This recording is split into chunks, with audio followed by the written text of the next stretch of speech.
Test, test, test. All right, we are live. All right, I'm gonna set the vibes a little late today, but welcome to the first episode of Capitalism and Art. Let's set the vibes, man. Yeah, it's Hanz. Vibe out. I'll be right back.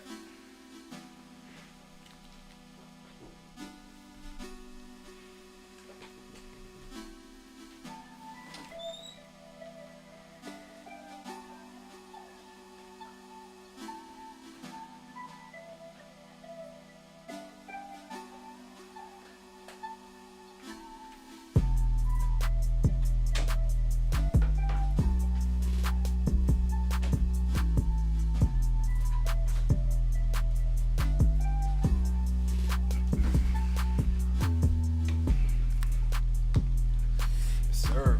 It's been one of those weeks, man. Mad busy.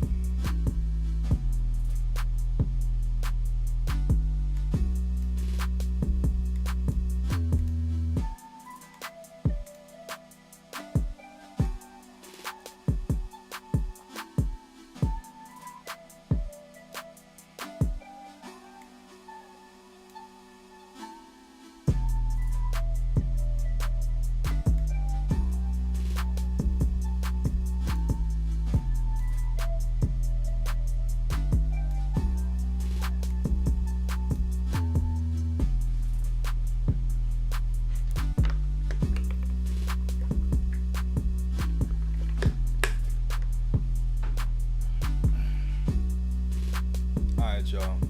Let's get into it. Let's get right into it.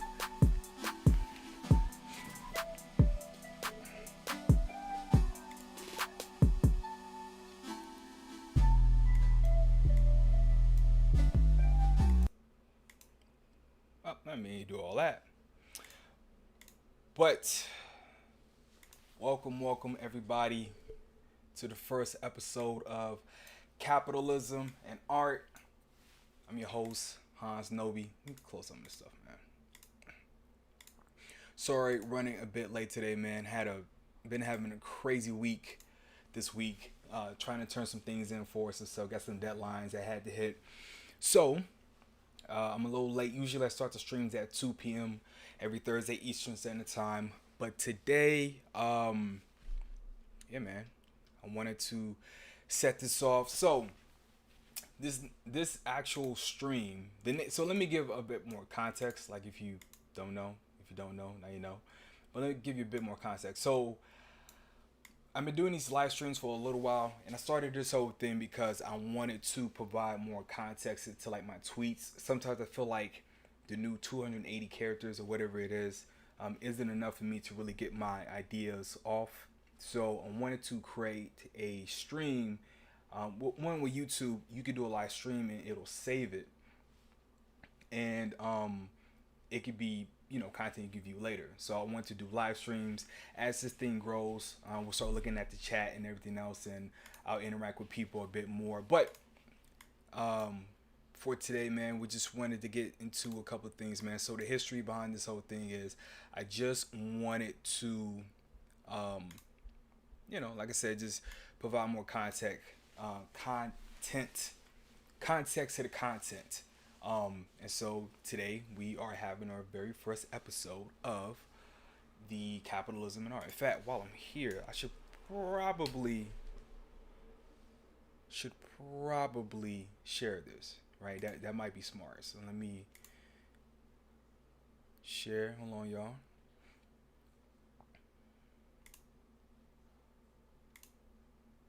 Wow. Wow. All right. See, how do I share this? There we go. Yeah. So let me share this to everybody.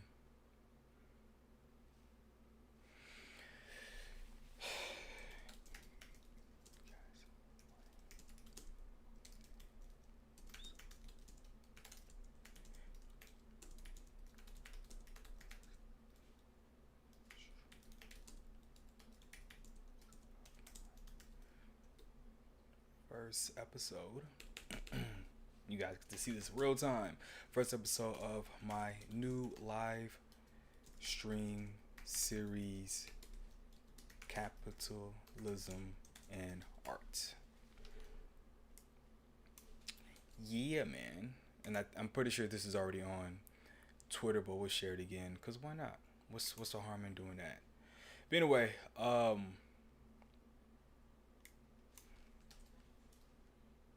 yeah, let's put that on. There we go. All right. So yeah, man. So again, wanted to provide more context for the content, man. And the name of the episode is called Scam Likely. And so the reason why I named it that was for a lot of you guys. A lot of you guys actually talk to me in my DMs. I actually um I get more interaction in my DMs than I do in my mentions, which is cool. But for a few of you, we've taken calls, we've done Zoom meetings, Google Meets, we've met face to face for a few of you guys, and I wanted to address the room in regards to like the series. So the reason why I came up with the name Capitalism, and Art was that a lot of you all that follow me don't have a good grasp on the business. It is not necessarily a bad thing because to be honest, like the business is a bit complicated, but also at the same time it's very simple. So this live stream series is going to break down some of that stuff. We'll do a deep dive to some of that stuff. At the end of each episode, you should have something. Not only should you have more information and understanding of something, but you should have like an actionable thing, right? So in a sense, we're gonna have like kind of like homework at the end, where it's like, hey, go do this, and the only way, you do it is if you see the results. So this is more like on you, but yeah, man, that was the purpose. But yeah, let's dive right into it. So, Scam Likely. So, and I'll dive into this a bit more. So, when I first took the A&R position with Marco and Music, and actually we'll pull up the website here. And some of you guys know the story of like, yeah, I am not a robot. Some of you guys already know. He just updated the website. Oh, the GDPR thing, the hacks in China and stuff. So yeah, that update the website. If you know, you know. But anyway, so I'm an A&R for this imprint here. I have my own music production company called Room 380, but I'm also an A&R for this imprint here, which is called Marco and Music. It started off as just a booking agency, but eventually got into music production, as well as artist management. Our producer, not outside of Marco, is also Magic here. Magic has worked with Dua Lipa and a few other people. But when I took on the A&R role and I announced it, my inbox got flooded with like a whole bunch of people saying that they needed help and that they wanted me to like sign them and stuff, right? And we'll get into that a bit more. So we're gonna take this piece by piece, right? And one of the first calls I had was with this 16-year-old kid from New Jersey, and he was like, "Yo, we think we schedule a meeting." I'm like, "Sure," right? Because my job as an A&R is to find songwriters to put together with Magic's music and beats for placement opportunities. So I have to find strong vocalists and strong songwriters, so that way we can create reference tracks to pitch these records for placements. And that's pretty much like the simplest way to put it. These are the things that we put in there. Oh yeah, Alex, I forgot Alex's studio. This is the mastering engineer we work with, Alex. I can't pronounce his last name. He's French, but he's mad cool. If you ever need mastering services, check him out. And I'll probably put his like information in the description. But anyway, so I took this call with this 16-year-old kid, and he goes, "Hey man, do you want to know like how much do I owe you?" So what do you mean? He goes, "To listen to my music." So you don't owe me anything. So, "Oh really?" He said, "Man, most A&Rs I talk to charge me to listen to my music," and that got me thinking. I was like, "Well, that doesn't make any sense." And my logic here is that, let's say you are a 16, 17-year-old kid, right? And I charge you $150 for an hour of my time to listen to your record and tell you what you probably already know, what you probably already heard is you have to work on this, that, and the third, right? So I charge you $150 that you probably don't have, and that's it. Like you get your feedback, and that's it. And you're just like, okay, well, I guess I'm going back to work, right? But let's say, for instance, that 16-year-old kid was Lil Nas X, who sent me Old Town Road, right? This is a college student, broke college student. If you know about the story, you know that $150 at that time was probably pretty hard for him to come by. And so it wouldn't make any sense for me to charge him $150 that he probably doesn't have, and then that's it. Wouldn't it make more sense for him to keep the $150? I give the 2 to 3 minutes of my time, go, oh snap, this is incredible. Keep the money, like Lil Nas X, you keep your money, and then I go chop the record, and then go make more money, and once the record gets placed, and now you can use that $150 to come up here to New York to go to these meetings with me. That's my logic, right? Now, that doesn't mean that's the smartest business model, but what I know for sure is that it's given us a very good reputation with these upcoming artists, because they know there's at least one point of contact who's not looking to monetize a conversation. Now, I know people charge consulting, and that's fine, but that's something that we want to do, right? We're looking for songwriters. If you're good, we want to work with you.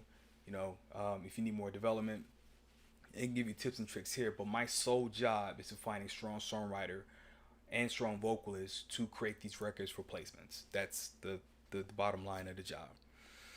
But after that conversation, that wasn't the only one. I got a huge influx of people.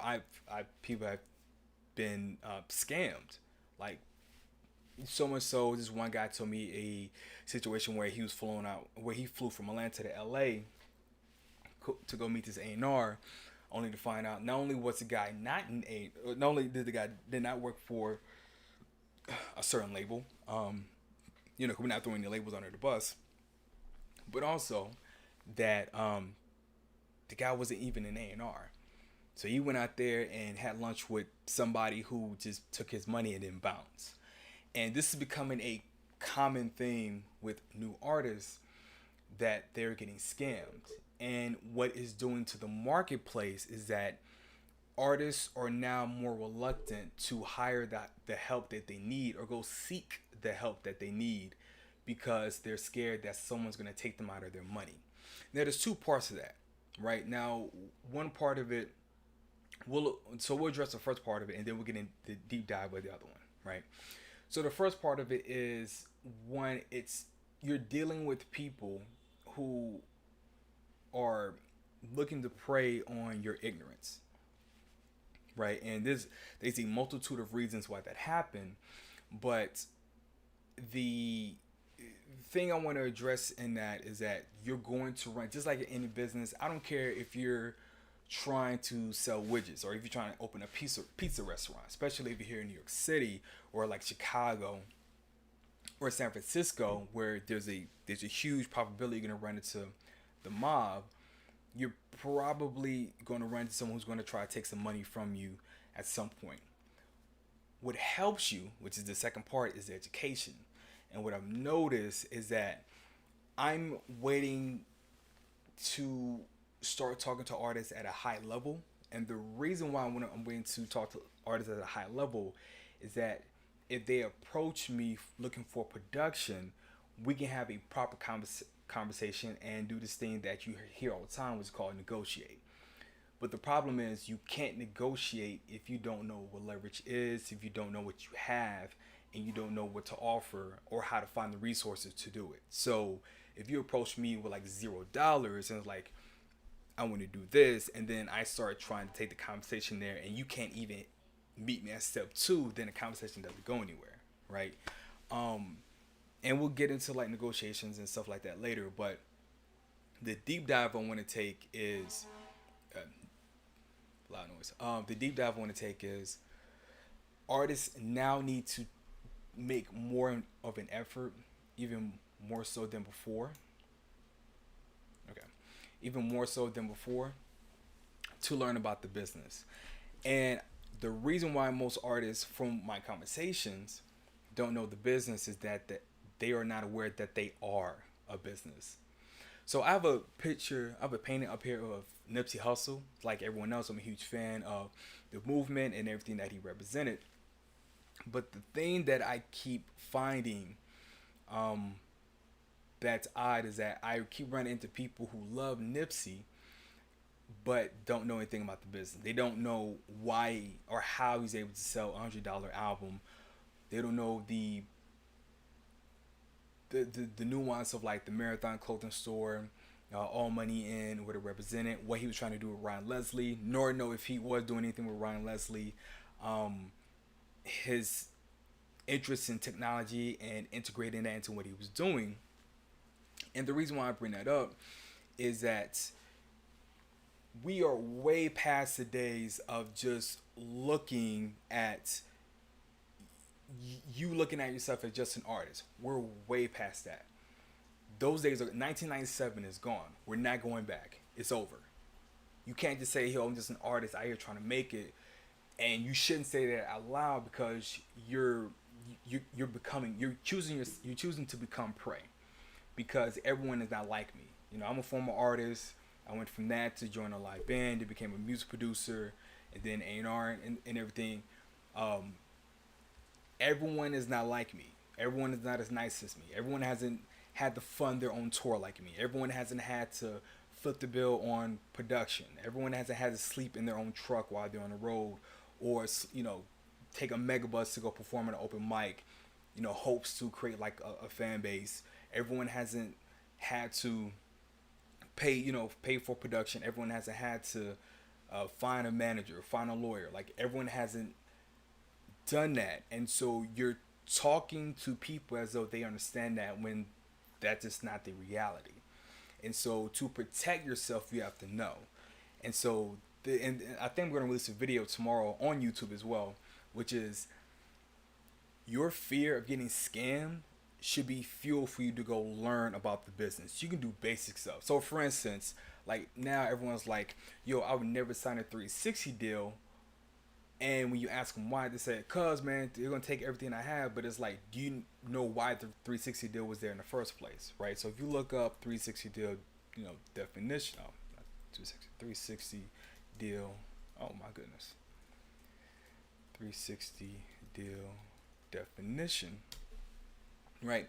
So it says right here, if you want to count Wikipedia as a good source, it says in the music industry, a 360 deal. 360-degree deal is a business relationship between an artist and a music industry company.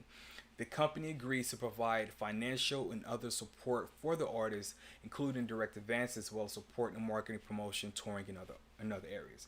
Basically, they're financing to make the money back, right? So it's not a joint venture. It's, hey, whatever you want to do, we'll help finance it, but we want a percentage.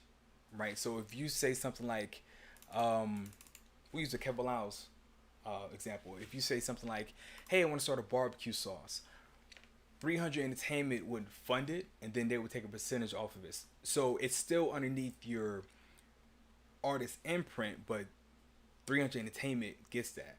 So if you're a brand new artist and you barely have 10,000 followers, I'm sorry, if you barely have 10,000 fans, and we gotta change that language there, then it would make sense for you to sign a 360 deal if you're looking to, if you believe in your talent that much and you're willing to rise out for possibly next 5 to 10 years, then it makes sense, right? But if you're like, "Oh, I can go do this myself," then you don't need a 360 deal. But the reason why there's fear is everyone keeps hearing about the bad parts of a 360 deal. However, if you look at most of your favorite artists now that are out, almost 90% of them have a 360 deal in some shape or form, because it's hard to, you got to keep in mind, and we had this conversation before, I think on average, it takes, and I think Winnie Dan has confirmed it, I know Marco, the founder of Marco Music, has confirmed it as well, it takes $150,000 to break as an artist on average. Where are you getting that money from? And if a company's financing it, then yeah, you're gonna have to pay that money back. So if you have ideas and you have a vision for your brand, then that makes sense. But if you're like, "Oh man, I just want to put some music out," then no, stay far away from a 360 deal. But the only way you'll know if a 360 deal is good for you or not, you have to do the research. That's just it. No more of this. I'm just a lowly artist out here trying to make it. We're done. You're a business, and if you don't look at yourself as a business, then you will become prey, and people will take advantage of you. That's how you have situations where someone's paying their manager $1,500 a month, and you just like, but you have no business coming in. Like you have no shows getting booked, features coming in. Like, how are you bringing money? You're just paying this person to do what? And they can't manage anything without incoming business. You're like, well, I thought they're here to book me for shows, and like that's a booking agent. You can go to sonicbids.com. You can look this up. Did they go down? Am I? Hold on. Sonic Bids. There we go. You can go to sonicbids.com, sign up, and find gigs. I forgot what they're rated. I think it's like maybe 19 or maybe 9 a month. But you can apply for shows. This is how I was able to create my first tour. No, my last tour was through Sonic Bids. One of my songs, someone paid a pretty nice ticket for my song to get played on their lingerie site. It was a song I did with Mr. Wired Up back in the day. I forgot what I think it was called She Got Me Open. I can't remember. But anyway, you can sign this up and you can actually apply. Let's say, for instance, you're a band, right? Harlow Showcase. This is Ozark, Alabama. Let's say you're cool with going to Arizona, right? Click apply. You can read. Okay, cool. This is the opportunity. This is what they're looking for.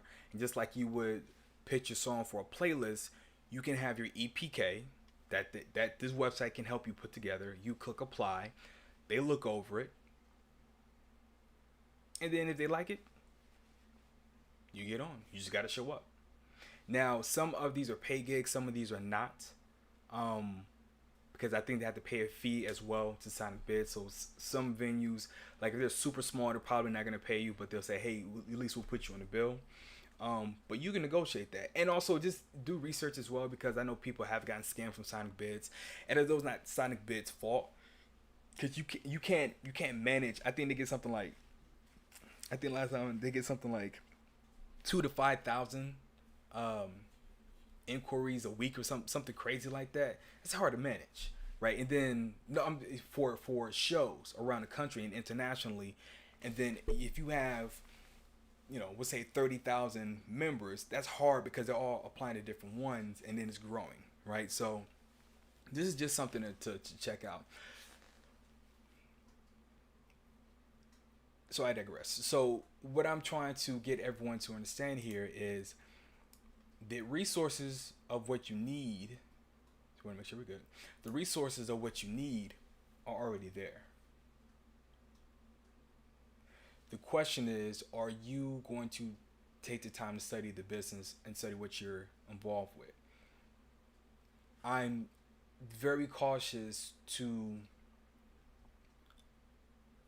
work with people who say the word career, and then when you start mentioning things outside of streams and selling t-shirts and they don't know, that's a tall tale sign. Alex the Kid, one of my favorite producers, he has a interview on Pensado's Place. Check it out whenever you get a chance. He says, and I started to notice I did this too after like my second or third year living here in New York. He said he started to judge people based on the language and the lingo they were using in regards to the business, because he could tell where they were at. There's certain, just like with anything else, like if you're in Call of Duty, like there's certain, like if you're like into like the culture or like online gaming or whatever, or playing RPGs or whatever, if you come around me, someone that doesn't play games, video games, and you start saying something, I don't know what you mean, right? I know what a headshot is, but like there's certain things like lag time, glitch, like I have no idea, I have no context of what that means. So you can tell like, okay, you really don't know what's going on. It's the same thing in business. Start listening more and start studying the business more, and get out of this mindset that woe is me, and that we also, and I'll dive into that a bit more later, but we have to kill this mindset that a manager is a cure-all. That's just not the case. We'll get into what a manager does later, but I just wanted to dive into this. Learn the business. Fam, You know, the complex. You can start here. You can start here. Is Lil Uzi Vert really going to own the planet? Why is this important? Before you go like, oh, that's crazy. Dive into the article. Why is this important? And there's a couple things too. Jessica McKinney. Who is that? Oh, she's a writer. Interesting. Right? I think I did this before. Maybe not. I have her Twitter. I have her LinkedIn. Look at that. She's here in New York. She only has 10,000. She only has 1,000 followers. Would it hurt for me to follow her and send her a DM? Say, hey, I'm a music producer here in New York. Just want to introduce myself. Nice article on Lil Uzi Vert. And start that relationship. Look at that. She has 1,000. If this article's any good and her writing's good, right? She's covering this story. She's probably like much like what we saw with Shirley Jew from Hip Hop DX. Her brand's probably gonna grow. And if she's like a dope person, that's even better. But anyway, why is this important? Why do we care if Lil Uzi Vert's trying to buy a planet?